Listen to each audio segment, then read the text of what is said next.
नमस्कार, आप देख रहे हैं न्यूज इंडिया। मैं हूं आपके साथ रवीश और इस वक्त उत्तराखंड से बड़ी खबर आपको बता रहे हैं। उत्तराखंड में 16 मार्च से 10वीं और 12वीं की बोर्ड परीक्षाएं आयोजित कराई जाएंगी। तो बड़ी खबर आपको बता रहे हैं, उत्तराखंड में 16 मार्च से 10वीं और 12वीं की बोर्ड परीक्षाएं आयोजित कराई जाएंगी।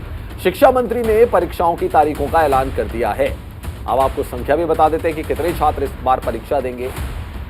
2,59,439 छात्र जो हैं वो परीक्षा में बैठेंगे। इसके लिए 1,253 सेंटर बनाए गए हैं। परीक्षाओं को नकल मुक्त बनाने के लिए गाइडलाइंस जारी कर दी गई है। 25 मई तक रिजल्ट आ सकता है। उत्तराखंड में बोर्ड परीक्षाओं की तारीख घोषित कर दी गई है। राज्य में 16 मार्च से बोर्ड परीक्षाएं शुरू होंगी। शिक्षा मंत्री डॉक्टर धन सिंह रावत ने इस संबंध में गाइडलाइंस जारी कर दी हैं। नकल मुक्त परीक्षाओं के लिए अधिकारियों को कड़े प्रबंध करने के निर्देश दिए गए हैं। परीक्षा में 2 लाख से ज्यादा छात्र छात्राएं शामिल होंगे। 10वीं और 12वीं बोर्ड परीक्षाओं के लिए 1253 केंद्र बनाए गए हैं। शिक्षा मंत्री ने उत्तराखंड शिक्षा बोर्ड के अधिकारियों के साथ समीक्षा बैठक के दौरान कहा कि परीक्षा केंद्रों पर मोबाइल फोन पूरी तरह से प्रतिबंधित होगा। वहीं शिक्षा विभाग की ओर से सभी स्तरों पर उड़न दस्तों की तैनाती के निर्देश दिए गए हैं। बता दें कि परीक्षाओं के परिणाम 25 मई को घोषित किए जा सकते हैं। मैं जितने भी छात्र छात्राएं हाई स्कूल और इंटरमीडिएट के बोर्ड परीक्षाओं में भाग ले रहे हैं, मैं अपनी ओर से उनको शुभकामनाएं दे रहा हूं कि वो अच्छे अंकों से पास जरूर हों।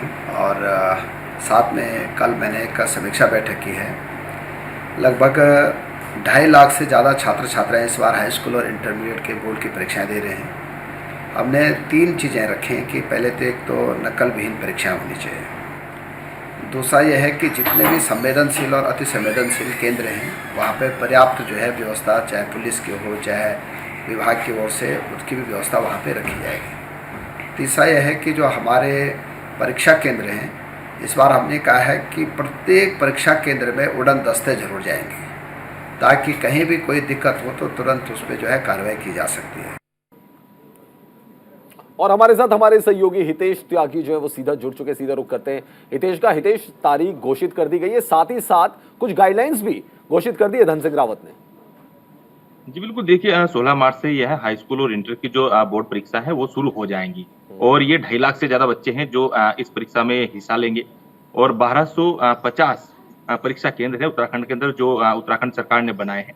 लेकिन जिस तरीके से जो मामले उत्तराखंड में चल रहे हैं, पेपर भर्ती लीक, उसी के डर से कहीं ना कहीं सरकारों को यह डर सता रहा है कि कहीं ना कहीं 10वीं और 12वीं की जो परीक्षाएं हैं ये बहुत सही तरीके से हो जाए, इनमें कोई मुन्ना भाई कामयाब ना हो और कोई भी किसी तरह का घालमेल सामने ना आए। तो जिसके लिए धन सिंह रावत खुद अब इस परीक्षा की मॉनिटरिंग करेंगे। ये सबसे बड़ी बात है कि आखिरकार अब जो प्रदेश के जो कैबिनेट के मंत्री हैं, शिक्षा मंत्री हैं, वो खुद अब इसकी मॉनिटरिंग करेंगे। उन्होंने साफ तौर पर अधिकारियों को हिदायत दी है कि किसी भी प्रकार की कोई भी कोताही इन परीक्षाओं में ना बढ़ती जाए। और उड़न दस्ते की बात इन्होंने सबसे बड़ी बात कही है, क्योंकि अब से पहले उत्तराखंड में उड़न दस्ते की कोई ऐसी व्यवस्था नहीं थी, लेकिन इस बार अब मजिस्ट्रेट खुद जाएंगे और चेकिंग करेंगे। उड़न दस्ते की तमाम ऐसी टीम उत्तराखंड के अंदर बनाई जाएंगी जो परीक्षा के समय जाएंगे और चेकिंग अभियान वहां पर चलाएंगे। जी हितेश, एक और अच्छी बात इसमें नजर आ रही है कि मोबाइल फोन की एंट्री नहीं होगी परीक्षा केंद्रों पर।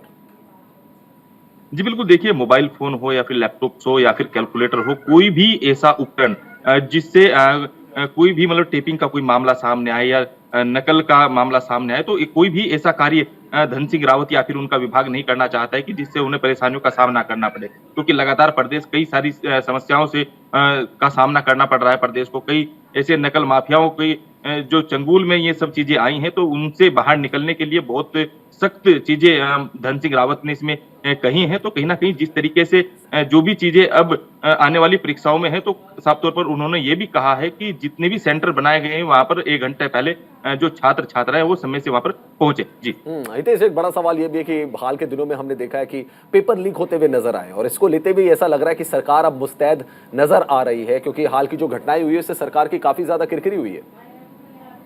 जी बिल्कुल, यही वजह है कि जिस तरीके से मुन्ना भाई यहाँ पर पकड़े गए, संजीव चतुर्वेदी जैसे लोग, हाकम सिंह रावत जैसे लोग, क्योंकि अब उसकी जो छाया है वो हाई स्कूल और इंटर के बच्चों पर न जाए, उसके लिए मुख्यमंत्री ने भी धन सिंह रावत को निर्देश दिए। उन्होंने साफ तौर पर कहा है कि किसी भी जो अधिकारी हैं उनकी कोई भी जो गलतियां हैं वो सामने नहीं आनी चाहिए। उन्होंने साफ तौर पर कहा है कि जिस तरीके से उड़न दस्ते की बात इन्होंने कही कि उड़न दस्ते की चेकिंग चलाई जाए, क्योंकि अब से पहले उत्तराखंड में ये सब चीजें देखने को नहीं मिली थी। साफ तौर पर सही तरीके से यहाँ पर भर्तियां हो जाती थी, लेकिन जब से हाकम सिंह रावत जैसे लोग प्रदेश में गिरफ्तारियां हुई और संजीव जैसे लोग यहाँ पर गिरफ्तारियां हुई, तो यही वजह है कि क्योंकि ये सकुशल परीक्षाएं संपन्न हो, इसी लिहाज से धन सिंह रावत ने निर्देश अधिकारियों को दिए हैं। जी हितेश, ये भी बताया जा रहा है कि 25 मई तक रिजल्ट आ सकता है इन परीक्षाओं का।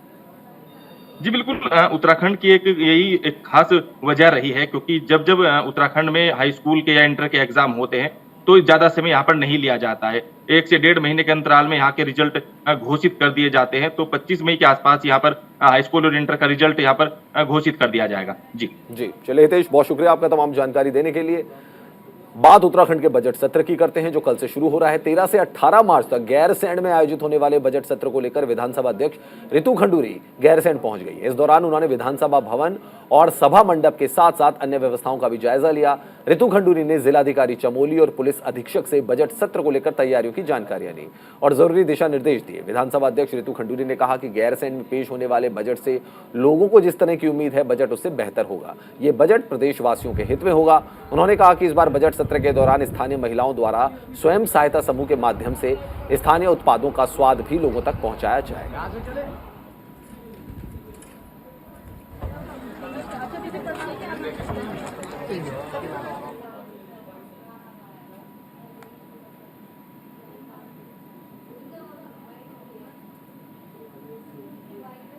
से जो बजट होने वाला है, निश्चित रूप से जो उम्मीदें, जो विश्वास प्रदेश की जनता को है, उस पर हमारी सरकार खरा उतरेगी। और इससे पहले भी हमारी सरकार ने पूरे प्रदेश को लेकर के और निश्चित रूप से गैरसैंण को लेकर के भी अनेकों घोषणाएं भी की हैं। ग्रीष्मकालीन राजधानी हमारी सरकार ने बनाई है और इस बार के बजट में भी हम विश्वास व्यक्त कर सकते हैं कि माननीय मुख्यमंत्री जी अनेकों योजनाएं प्रदेश के लिए, समाज के लिए और हमारे इस उभरते हुए उत्तराखंड के लिए करने वाले हैं। विधानसभा सचिवालय हमेशा से तैयार और मुस्तैद रहता है सत्र कराने के लिए, और पिछले हफ्ते भर से हमारे कर्मचारी भराड़ीसैंण में हैं और पूरी तैयारी कर रहे हैं ताकि हमारे जो विधायक बंधु वहां पहुंचे उनको सारी सुविधाएं मिले ताकि वो अपने क्षेत्र के मामलों को अच्छे तरीके से सदन में रख पाएं और सरकार उन्हें जवाब दे पाए। इस बार का सत्र बहुत महत्वपूर्ण सत्र है। इसमें महामहिम गवर्नर साहब का अभिभाषण है, बजट इसमें आएगा, तो काफ़ी इम्पोर्टेंट सत्र है और मुझे बहुत खुशी है कि ये सत्र भराड़ीसैंण गैरसैंण में। देखिए, जो विधानसभा सत्र गैरसैंण में 13 से 18 तारीख तक आयोजित किया जाना प्रस्तावित है, उसमें सभी हमने नोडल अफसर्स की तैनाती कर दी है और सभी जो मजिस्ट्रेट्स हैं जो हमें अन्य जनपदों से भी प्राप्त हुए हैं उनकी जो आवश्यक जगहें हैं उन पर तैनाती कर दी गई है। और जो खान पान है, अकोमोडेशन, बिजली, पानी, सभी से संबंधित विभाग ग्राउंड पर हैं और सत्र से पहले सारी व्यवस्थाएं बिल्कुल सुचारू हों और सुगम रूप से संचालित की जाए, इस संबंध में निर्देश दिए। 13 मार्च से उत्तराखंड का बजट सत्र शुरू हो रहा है। हितेश त्यागी हमारे सहयोगी तमाम जानकारी के साथ हमारे साथ जुड़ रहे हैं। हितेश, क्या कुछ तैयारियां वहां पे प्रशासन ने की हुई हैं, क्या तैयारियां हैं, क्योंकि बजट सत्र शुरू होने वाला गैरसैंण में? जी बिल्कुल, देखिए 13 तारीख यानी कल से गैरसैंण में ऐतिहासिक बजट इसको कहेंगे, क्योंकि मुख्यमंत्री पुष्कर सिंह धामी हो या फिर बीजेपी के कोई भी नेता हो या फिर बीजेपी के प्रदेश अध्यक्ष हो, इस बजट को ऐतिहासिक बताया जा रहा है, समावेशी बताया जा रहा है। महिलाओं के मुद्दे हो या फिर स्वास्थ्य का मुद्दा हो, शिक्षा का मुद्दा हो, कितने भी मुद्दे हो, सभी मुद्दों को लेकर इस बजट को ऐतिहासिक बताया जा रहा है। तैयारियों की अगर हम बात करें तो पुलिस प्रशासन ने अपनी चाक चौबंद व्यवस्था गैरसैंण में कर दी है।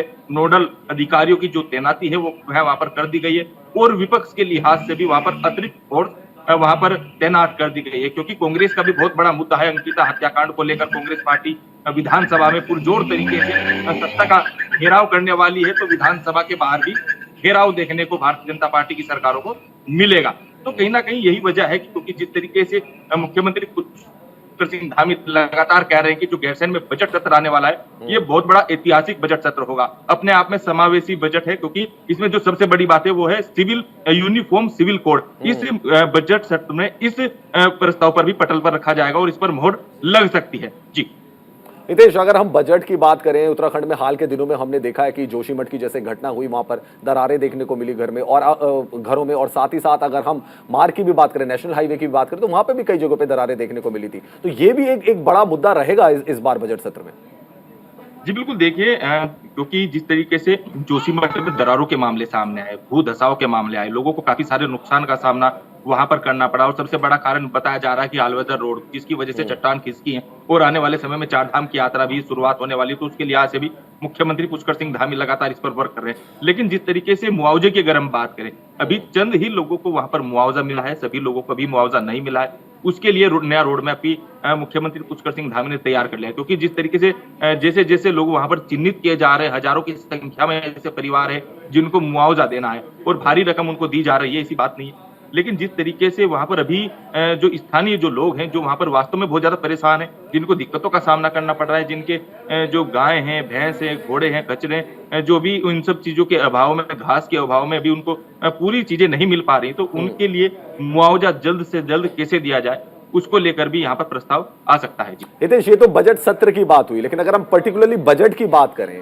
उत्तराखंड की सरकार बजट में किन एरियाज पे ज्यादा फोकस कर सकती है कि ये एरिया जो हमें आगे आने वाले सालों में अब डेवलप करने हैं?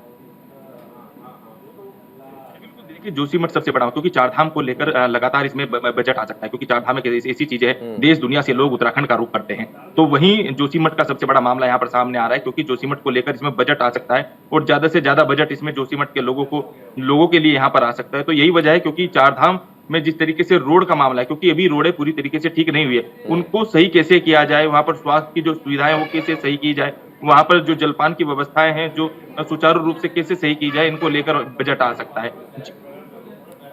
चलिए हितेश, बहुत शुक्रिया आपका तमाम जानकारी देने के लिए। हितेश त्यागी हमारे सहयोगी हमें लगातार जानकारी दे रहे हैं। वहीं विधानसभा अध्यक्ष रितु खंडूरी ने देर रात भराड़ीसैंण विधानसभा परिसर पहुंचकर विधायकों और अधिकारियों को आवंटित आवासीय कक्षों का निरीक्षण किया। तो ये तस्वीरें आप देख सकते हैं, रितु खंडूरी जो कि विधानसभा की स्पीकर हैं, उन्होंने भराड़ीसैंण पहुंचकर विधायकों अधिकारियों को आवंटित कक्षों का निरीक्षण किया। ये आप तस्वीरें यहां पर देख सकते हैं और साथ ही साथ देख सकते हैं कि तापमान में भी गिरावट है। अगर भराड़ीसैंण की बात की जाए तो तापमान में गिरावट है, तो यहाँ पे लोग आपको जैकेट्स और स्वेटर्स में नजर आ जाएंगे। ये आप तस्वीरें देख सकते हैं। भराड़ीसैंण विधानसभा परिसर पहुंची रितु खंडूरी, विधानसभा स्पीकर, और उन्होंने जो विधायकों को, अधिकारियों को जो आवास आवंटित किए गए हैं उनका उन्होंने निरीक्षण किया। तो ये निरीक्षण की तस्वीरें हम आपको दिखा रहे हैं।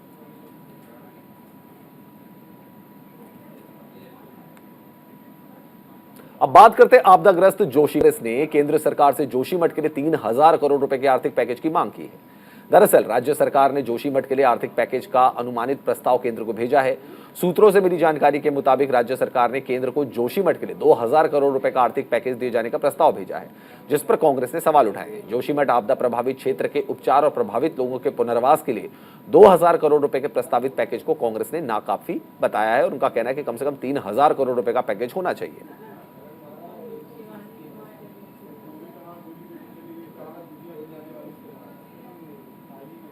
देखिए, जोशीमठ की जो आपदा है, इस मामले में जब जोशीमठ की जनता सड़कों पर उतरी, तब जाके के तो सरकार और वहां का स्थानीय प्रशासन चेता।